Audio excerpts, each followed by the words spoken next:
Yeah, so I don't exactly know where this video is about to go. So I'm just gonna start ranting. Very angry tonight. I've just been out for a run.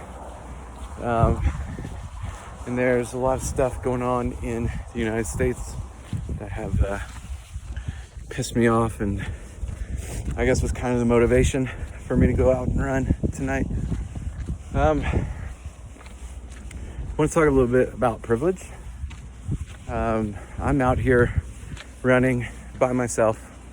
I don't have any identification on me. I don't live right here in this part of town.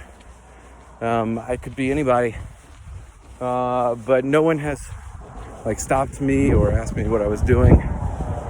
No one's called the cops on me. No one has impeded my run at all. And the reason that that's possible for me to do, here it's like 9-10 o'clock, is because of my white skin. I don't think it's that controversial of a thing to say at this point when we've just seen the video that was recorded actually 2 months ago of our unfortunate friend who was killed by the two gentlemen in Georgia. Well, I shouldn't use that word to describe these people. That's a force of habit. But yeah, that gentleman was just out for a run, same as me. He never got to make it home. And I think that the same way that the reason I'm able to make it home and I don't have to worry about my safety while I'm out here running in the dark, is the color of my skin. And in the same way, the color of his skin, not through any fault of his own, mind you, is what ultimately led to his being murdered in cold blood in what was basically a modern lynch mob. And so that has me extremely angry, and it has me wanting to talk about privilege. And specifically, I want to speak directly to my fellow white men, and even more specifically, although I don't want to micro market, I want to speak to my fellow white men who are from the South, because like you, I'm from the South. I grew up in rural Louisiana.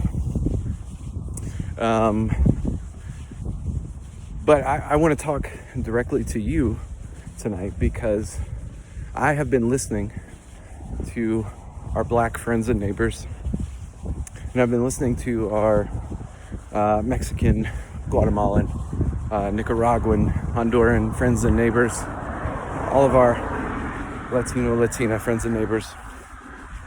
And I've been listening to what they have been trying to tell you for years about privilege, but you have not listened to them.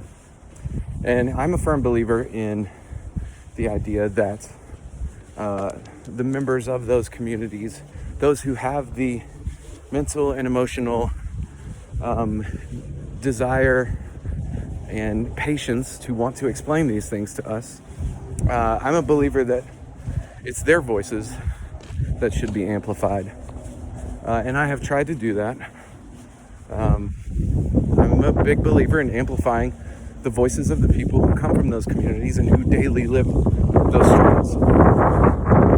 But you have not listened to them. So my hope in making this video is that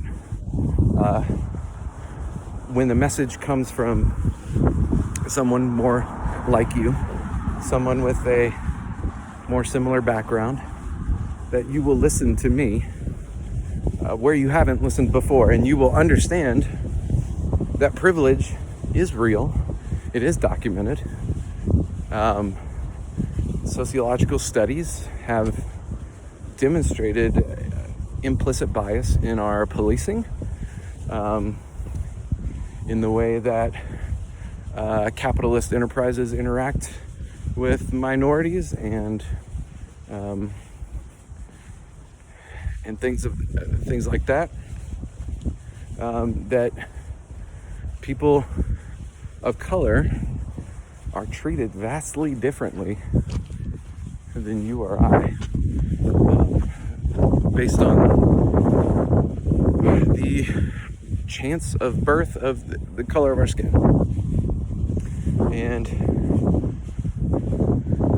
I guess if there's anything that I want you to take away from this message tonight, it's the fact that whatever grievances you think you have against people of color, those are lies that have been sold to you and you have bought willingly at this point. And yeah, I say willingly at this point because attempts have been made to reach out to you and make you aware of this, and yet you have ignored them. So at this point, you are bearing responsibility in the perpetuation of these harmful biases and stereotypes. But originally, they were sold to you as propaganda from the ruling capitalist class that seeks to use you as a pawn in a game to suppress and disenfranchise minorities and people of color, and basically anyone who does not fall within the perceived mainstream of society.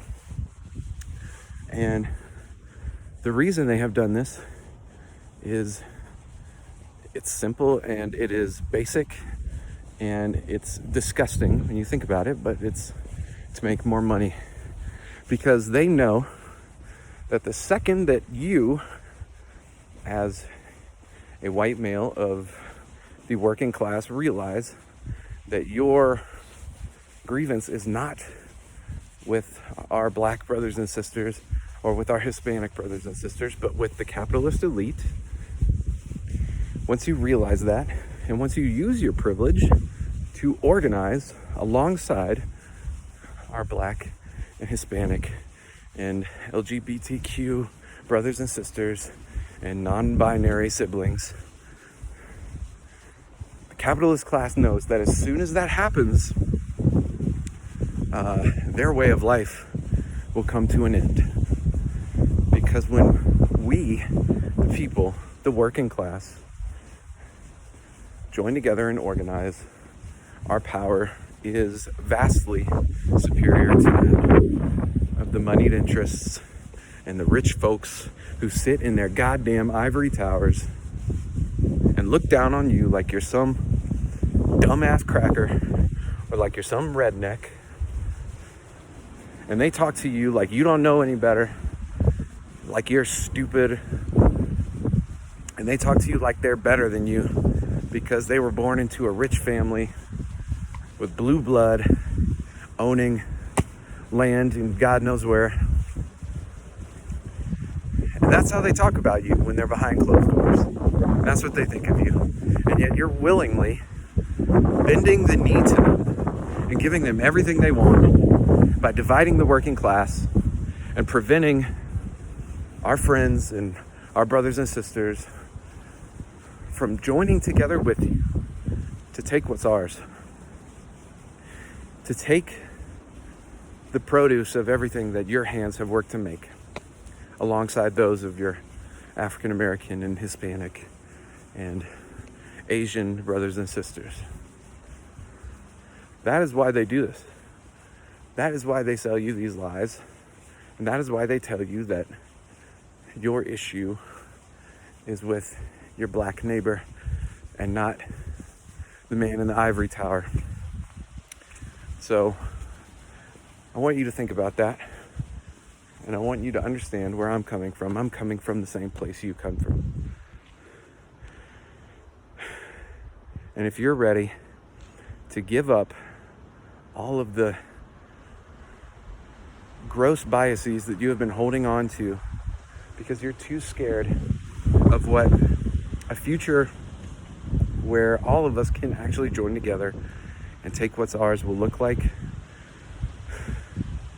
then I don't know what to tell you at the point. If that's what worries you, if you're more afraid of your neighbors in the working class than you are of the rich who are sending your sons to die off in foreign wars, and who are taking away the regulations that keep you safe at work, making you work longer hours away from your family, all for their profit, then